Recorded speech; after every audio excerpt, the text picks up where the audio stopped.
भरोसा क्यों नहीं करते एक ऐसी ज़ात पर जो आपको कभी रुस्वा नहीं करती, जलील नहीं करती, आपके ऐबों को, आपके गुनाहों को, आपकी कमी कोताहियों को पॉइंट नहीं करती, बस आपके एक्शन को चुपचाप करके देख रहा होता है।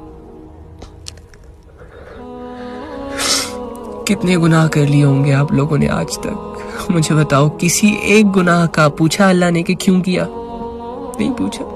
कितने दिल तोड़ लिए आप लोगों ने? किसी एक इंसान का बदला लिया अल्लाह ने आपसे? नहीं लिया। क्यों? क्या मेरा रब कमजोर है? आपसे मोहब्बत करता है यार, उसकी मोहब्बत को समझो।